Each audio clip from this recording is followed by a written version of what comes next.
routine starts with me waking up and preparing 2 cups of coffee, one for me and one for my girlfriend, who is also a ballet dancer. We come to the theater around 9 o'clock, never later than 9 o'clock. I come to the studio, and even though I know it's empty, I still say dobro jutro. U 10 sati imamo vježbe, klas koji je obavezan za nas i on traje sati 15. Na njemu se zagrijavamo, radimo vježbe na štapu, na sredini, pa skokove. Djevojke najčešće oblače špice kako bi bile u što boljoj formi. Every class is that practice for me to connect my body and my emotion. Znači, klas ja smatram kao obrok koji ne smiješ priskakati, on je najbitniji obrok tokom dana. I to je borba sa svojim tijelom koje nije naravno savršeno. Od jutra do mraka, evo 25 godina borbe. When I finish the rehearsal, my body switch also like getting shut down. So many times I fell asleep alone in the studio. Everyone left, it's so quiet. And suddenly you get the shock and wake up and you don't know you are at home or in the studio or you lost who am I even like I get, I should go home.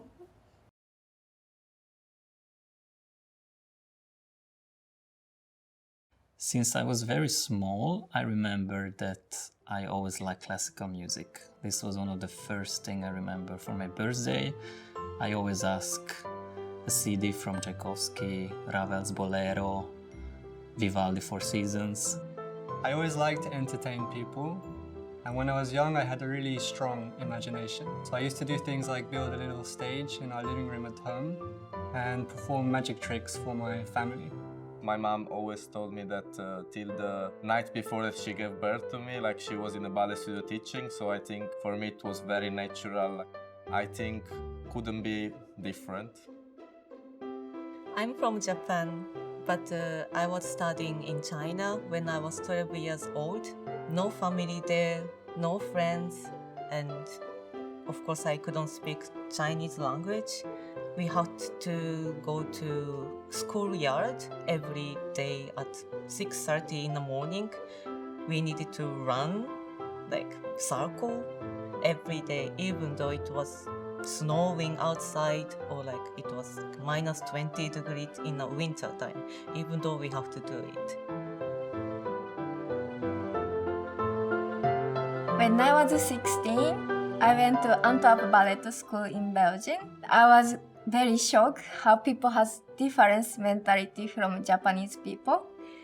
They are more open and friendly even towards the teacher. So it was great timing that I could open up myself. Što mi se svidjelo to što su mi profesorice dale priliku da budem ono što jesam i da pustim van tu svoju kreativu i umjetničku individualnost. Znači stvarno su mi dali da budem to što jesam. A druga stvar, nakon tih zabavnih klaseva čekao me uvijek tata s najboljim sendvičem na svijetu. To je bila kajzerica s poli salamom i vrućom čokoladom s automata iz baletne škole. We also went to eat kebab and pizza, and that was very normal but a great time for me.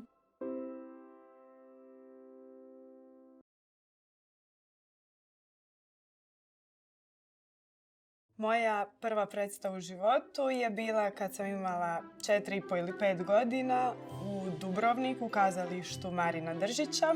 I isto tako se sjećam tog prvog mirisa kazališta, dodira s tim garderobama, koliko nas je zanimalo sve što rade starije učenice. Moja prva predstava u Hrvatskom narodnom kazalištu je bila Orašar. Tada sam imala prilike vidjeti kako funkcioniraju profesionalni baletni plesači, jer sam tada još bila u školi. I za nekoliko godina kasnije ti plesači su postali moje kolege, što mi je bila iznimna čast. Iako sam se pojavila na sceni samo na 5 sekundi, znala sam da se baletom želim baviti cijeli život. I to zapravo taj moment ulaska u baletnu dvoranu mogu usporediti kao film Čarobnjak iz Oza. Moment kada sam ušla u dvoranu, to bi izgledalo kao nekakva uzbibana košnica plesača i najedanput to je bilo kao Oz boje.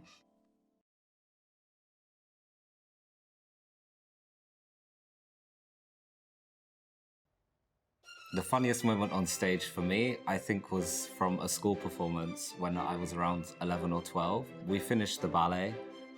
We were all lined up. I was front and center and we bowed. The curtain closes, but I'm too much front, and the curtain closes behind me, and I'm the only one left on stage, just watching. One hand from somebody like hit my eye, and then when I reopened my eye, I realized that one of my lens fell down. I couldn't see anybody, and it was strong light from the side. When I was in the coulisses just before coming back, I was shouting to the other people, I don't see anything, I don't see anything. And they were just laughing, actually. Od te želje ja sam se odrazila u podršku, poskliznula sam se, pala sam mu ispod nogu, sve 4 u zrak. Mislim, za mene je to bila cijela vječnost, a zapravo samo par sekundi. Ja stanem na pozornicu, prva 2 koraka super, 3. korak je jedan skok antrelase i ja padnem licem prema dole. I pokraj mene stoji kolegica Barbara koja kaže, Ozana, sve je okej, sviđa se dogodi i dalje si lijepa, samo se smiješi.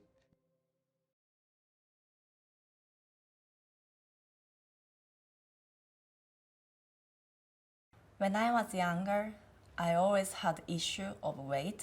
When I gained the weight, I couldn't look at myself in the mirror. I was not confident to be in front of people. For me, it's really important to like my body shape and that I know that I'm beautiful. Često dajem preveliku moć ogledalu. Kroz ogledalo gubim unutarnji osjećaj tijela. Fokusiram se samo na površinski, dvodimenzionalni izgled pokreta, ali zapravo svaki pokret je puno kompleksniji od toga. Odnos prema svom tijelu u baletu je jako bitan jer je tijelo zapravo naš alat. Pitanje izgleda može biti dosta problematično zbog različitih stereotipa koji postoje kako baletni plesač treba izgledati. So I think most of the dancers, including me, have a weird and in a way bad relation with the mirror. We are always looking for the mistakes, we are always looking for the bad things. I think in the end of the day we should just try to enjoy more and try not to be so hard on ourselves. I mean, I'm telling this to myself every day, but still it doesn't work, so... I started doing therapy around 3 years ago, psychological therapy, and it really helped me with my issues regarding my body image, the way I approach food. I need to be kind to myself and look at myself with care and take care of myself in a way that it won't affect my work. Treba voljeti svoje tijelo onakvo kakvo je, zato što s njim si zapeo cijeli svoj život, ali naravno treba pokušati izvući maksimum iz svojih mogućnosti i ne uspoređivati se sa drugima. We should like our body. Everybody has a different body and everybody has a different shape. And when you are good in your head, when you're good mentally, emotionally, you can express yourself and move in the best way you can.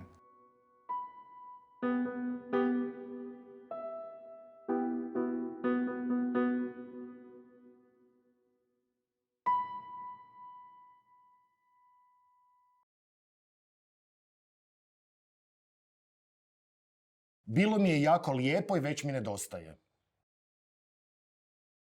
Ono što će zauvijek ostati u memoriji mog plesačkog tijela je upravo duhovna dimenzija plesa koja je inicirana osjećajima koje proživljavate tijekom bilo kojeg nastupa na pozornici, a ti osjećaji su za mene uvijek bili osjećaj ljubavi. Kad malo razmislim o toj karijeri od tih 36 godina, zapravo jako je brzo prošlo. Ne mogu se uopće sjetiti nekih kao sretnih ili tužnih ili ne znam kakvih dana, jer zapravo sad je sve onako, sad su oni najtužniji, zapravo najsretniji, najbolji, jedna baš uživancija, moram priznat. Taj prelazak iz aktivne uloge u mirovinu zna biti jako, jako stresan, jako težak i ostavlja nekakav trag na čovjeku. Meni je to sada palo puno lakše jer već imam nekakve smjernice gdje, kako, na koji način mogu dalje djelovati, popuniti svoje vrijeme. Taj prestanak tako je prirodan, tako je normalan i uopće mene niti rastužuju, niti me plaše, niti... U stvari, to je to. Došlo je vrijeme za mlade, mi stari. Nismo stari, ali mi idemo svojim putem. Ja sam svoju karijeru završila, ali svima koji tek počinju, tek radi ili tek počinju svoju novu karijeru, želim sve najbolje.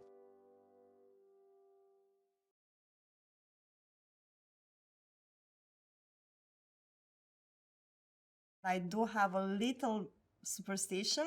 If the choreography allows me, I always step with my left foot on stage. If it doesn't allow me, then the first step in order to go on stage is with the left foot. Because somehow every time I did it with the right foot, it went bad. So now it's always the left foot.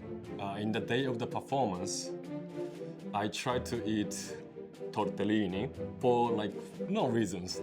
Once I had this tortellini in the lunch, that show was really good. So since that, I try to eat this. 3 puta moram pokucati o pod. Zatim, bez ovih prstena ne mogu plesat. Znači, ja ih moram oblijepiti bež flasterima, znači boje kože, tako da, jer se oni ne smiju vidjet. Ona svjetla gdje se šminkamo kod ogledala mora biti upaljena. I have this little doll that my mom gave me on my first show as a professional dancer. So before to start, and I have really specific time because it must be done 35 minutes before the show. I touched 3 times the doll. I cannot show you now because I just do it when I have show. So if I do it now, it's bad luck. So it's not good. Right before the show starts, I always have to say, with the lady who says it over the loudspeaker, Welcome to the Croatian National Theatre in Zagreb. Please turn off your mobile phones and do not use your cameras and video cameras during the show. Thank you.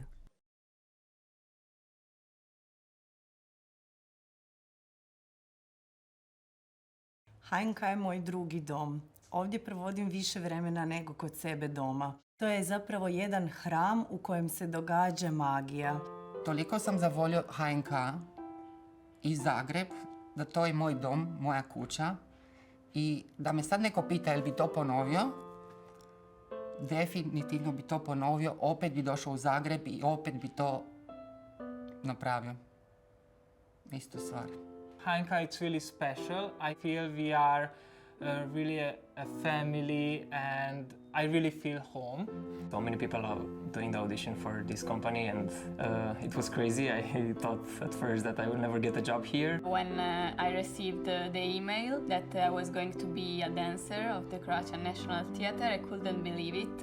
I read the email many times to be sure. Angažman u HNK mi puno znači. To je zapravo ono što sam i željela ko mala, jer ko mala sam dolazila i gledala predstave i ritual poslije svake predstave bio slikanje s balerinama. When I heard that I had the opportunity to come here and dance, I was thrilled because it is a very rare opportunity as a young dancer to be able to perform and have an opportunity to learn in such a beautiful historical space. Jedan predivan život. Život u kojem se plesalo, smijalo i naprosto vrlo prijateljski provelo taj jedan radni odnos. Znači nešto što je puno više od profesije i rada. To je za mene kazalište i HNK.